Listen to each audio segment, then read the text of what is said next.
الإسلام Halo Pak, Silakan. ومحمدا رسول الله. mengenai zina tadi Pak, Ya. itu kan itu bukan dilarang berzina, melainkan jangan mendekati zina. Nah, di mana salah satunya itu adalah jalan masuknya zina itu adalah pacaran.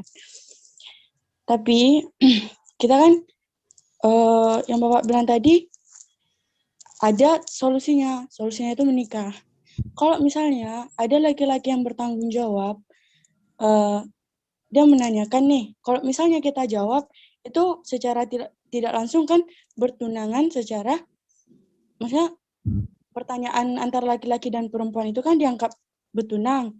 Nah, kalau misalnya kita tanyakan ke orang tua, tapi orang tuanya nggak setuju Pak, tapi kita sendiri nggak bisa nahan kalau misalnya kita nggak pacaran gitu, karena kan kita udah pengen nikah nih, cuman orang tuanya masih Nggak belum boleh bolehin gitu. Oh, pilihannya itu tidak tepat, oh jangan yang itu gitu. Itu gimana Pak?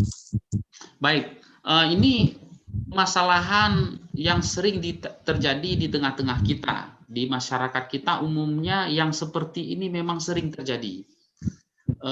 Si anak sudah mempunyai keinginan dan kesanggupan untuk menikah, tetapi orang tua tidak mengizinkan dengan berbagai macam alasan. Dan alasan itu tidak syar'i, tidak didasarkan kepada syariat Islam. Karena dikatakan bahwa apabila ada laki-laki yang baik akalnya, baik budinya, baik agamanya, maka segerakanlah menikah anak perempuan. Bukan seperti itu. Tetapi alasan sosial inilah yang sering menghambat orang tua tidak mengizinkan anaknya menikah. Pertama, alasannya masih muda. Yang kedua, masih berpendidikan. Yang ketiga, kamu nanti makan apa? Si laki-laki belum mapan dan sebagainya. Kan seperti itu alasannya. Kemudian malu dengan tetangga. Masa anak yang sudah kita kuliahkan tinggi-tinggi kawin dengan laki-laki seperti itu. Jadi alasan-alasan seperti inilah yang tidak dibenarkan oleh Islam. Makanya konsekuensi daripada orang tua yang menghambat anaknya menikah, hukum alamnya adalah zina akan meningkat. Itu hukum alamnya. Karena apa? Solusi itu tadi tidak dilaksanakan. Kan begitu. Nah, sekarang ini bagaimana si anak apabila kondisinya seperti itu, orang tuanya memang tidak mengizinkan, kondisinya bagaimana? Apakah terus menjalin hubungan dengan si laki-laki tersebut, ataupun dia berhenti menjalini hubungan laki-laki tersebut, ya kan? Saya salah satu ya, ini saya enak ngomongnya, karena saya salah satu orang yang ditolak oleh seorang perempuan, yang istri saya sekarang ini, ya, dan dia tidak mau pacaran. Dan kita itu sudah tunangan itu cuma sekali ketemu. Selebih itu saya tidak ketemu sama dia. Nah, karena remaja saat ini memberikan satu pemaknaan, ya, istilah pacaran itu adalah perbuatan di mana yang sifatnya negatif. Pacaran, istilah pacaran itu diasumsikan dalam pengertian yang negatif. Misalnya pergi berduaan, jalan berduaan, berjumpa berduaan, dan sebagainya. Nah, ada nggak asumsi pengertian pacaran itu yang positif? Tidak ada kan? Semua diasumsikan pacaran itu pengertiannya negatif. Makanya di dalam Islam itu, yang seperti ini itu dianggap sebagai satu godaan daripada setan untuk melakukan satu perbuatan nista. Maka kita sebagai umat Islam yang beragama, yang mengakui adanya ketuhanan, harus mampu dan siap melaksanakan perintah Allah dalam kondisi apapun. Salah satunya adalah harus mampu mengikuti larangan tidak melakukan untuk mendekati zina. Tetapi idealnya bagaimana, Pak? Idealnya orang tua harus mengizinkan menikah. Nah, kalau tidak diizinkan, nah inilah salah satu ikhtiar daripada pasangan, para anak muda-mudi ini berdoa dan berusaha memberikan pemahaman kepada orang tua bahwa kalian sudah siap untuk menikah. Dan tunjukkan kematangan jiwa, kematangan akal, kematangan kedewasaan secara ekonomi dan sebagainya itu kepada orang tua, sehingga dia merubah keputusannya untuk mengizinkan menikah. Dan ini tidak mudah dan tidak gampang ya.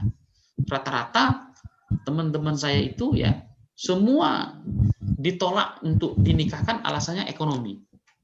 Jarang sekali alasan yang lain. Kalau tadi alasannya jangan yang itulah, itu saya belum menemukan ataupun sedikit menemukan yang alasan seperti itu, alasan kesukuan, alasan dia tidak mapan dan sebagainya. Itu yang sering sekali kita dengar. Jadi berikan pemahaman kepada orang tua supaya beliau mengizinkan untuk menikah. Nah, bagi pribadi si perempuan dan laki-laki, maka sebagai muslim, sebagai penganut muslim yang taat, kamu harus mengikuti perintah dan larangan daripada agamamu. Salah satunya adalah jangan mendekati zina. Nah, jadi bagaimana Pak? Islam tidak melarang pertemanan.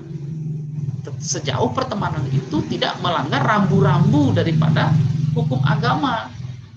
Ya saya sudah katakan, bahkan saya tunangan sama istri saja tidak ketemu sama calon istri. Itu cuma lihat fotonya doang. Sudah tunangan pun karena kendalanya waktu itu adalah pendidikan. Saya melanjutkan pendidikan di Malaysia, dia melanjutkan pendidikan di Unsia, ya, fokus ke rumah sakit, itu kan. Nggak bisa ketemu sama sekali itu. Dan itu syukurnya ya nggak ketemu itu. Jadi sebelum tunangan dan pasca tunangan, bahkan tunangan sendiri tidak bisa melihat wajah secara langsung yang bersangkutan. Nah, jadi ini kembali kepada pasangan tersebut ya. Kalau saya sering mengatakan kepada teman-teman yang ingin menikah tetapi terkendala oleh orang tua adalah tunjukkan kepada orang tua adalah mampu baik secara kedewasaan, kemapanan ekonomi dan sebagainya. Kadang-kadang kekhawatiran orang tua adalah menyangkut dengan tanggung jawab seorang laki-laki terhadap istrinya, apalagi masa pendidikan. Wah, ini susah sekali. Saya lihat ya, ini mahasiswa kedokteran ini banyak sekali kawin di usia muda. Di Unima ini, kebetulan istri saya kan dosen di kedokteran ini. Jadi banyak sekali mereka kawin di usia muda di masa pendidikan. Jadi saya tanya sama ini, melalui teman saya tanya itu, bagaimana Anda bisa menanggung biaya hidup istri Anda dengan biaya pendidikan yang begitu tinggi? Oh, ternyata tidak seperti itu. Orang tua si laki-laki masih mengirim uang kepada anaknya, orang tua si perempuan masih mengirim uang kepada anaknya. Jadi uang dari orang tua itulah yang dikumpulkan untuk membiayai hidupnya. Wah, saya bilang keren betul orang tua kalau jumpa seperti itu. Nah, ini Cuk Nisa mungkin orang tuanya belum menyetujui karena alasan yang menurut saya. Bukan, ya. Pak, saya pernah mengajukan pertanyaan itu ke orang tua. Karena saya kan buat menahan biar jangan pacaran atau jangan, ya pacaran itulah yang menjerumuskan kita kepada zina. Itu jalan masuknya zina. Sering puasa itu Pak. Tapi lama-lama kan jalan ke kampus nih susah nih Pak. Jadi saya ajukanlah pertanyaan itu ke orang tua saya. Pak, saya kalau mau menikah muda, apakah boleh gitu? Soalnya kan ada nih, saya pernah ditanyain nih laki-laki, tapi saya nggak menjawab Pak, karena kalau saya menjawab artinya saya menyetujui. Nah, kalau itu kan pertanyaan itu, tanya jawab itu kan bertunang Pak. Ya. Khidbah namanya. Saya nggak berani jawab karena orang tua saya belum ada izin gitu. Tapi ayah itu karena itu nggak boleh menikah di luar daerah saya sendiri gitu. Ya, ya. Jadi saya bingung. Ya. Ya memang sering seperti itu ya. Harapan orang tua tidak sesuai dengan harapan anak. Tapi yakinlah sering kita dinasihatin orang tua bahwa terkadang larangan itu adalah untuk kebaikan si anak, kata si orang tua. Ya, tetapi kadang-kadang orang tua tidak memahami bagaimana kondisi anaknya sendiri. Saya banyak menemui mahasiswa, saya tanya yang jauh-jauh ini ya, semua dikatakan nggak boleh Pak cari orang Aceh karena terlalu jauh dan sebagainya. Nah, tetapi yang saya harapkan pada Cunisa, jangan mengambil keputusan yang memang keputusan itu bisa menciderai hati daripada orang tua. Karena ridhonya orang tua itu sangat penting, ya. Oleh karena itu lakukan dulu upaya-upaya bijak, upaya pendekatan dengan orang tua, ya. Tunjukkan kedewasaan, tunjukkan keseriusan, tunjukkanlah akhlakul karimah sebagai anak supaya beliau bisa merubah sikapnya. Dan yang penting berdoalah supaya Allah membalikkan hati beliau, karena niat daripada Cunisa adalah untuk menjalankan sunnah daripada agama kita, yaitu agama Islam, yaitu ya. Selebih dari itu hanya Allah yang mempunyai keputusan. Saya tidak bisa lebih dari itu memberikan saran ya. Tetapi itu baik sekali itu untuk melangkah ke arah yang lebih jauh, apalagi didasari oleh niat ingin melaksanakan agama Allah ya. Ya, saya doakan semoga sukses dan semangat untuk misi menikahnya.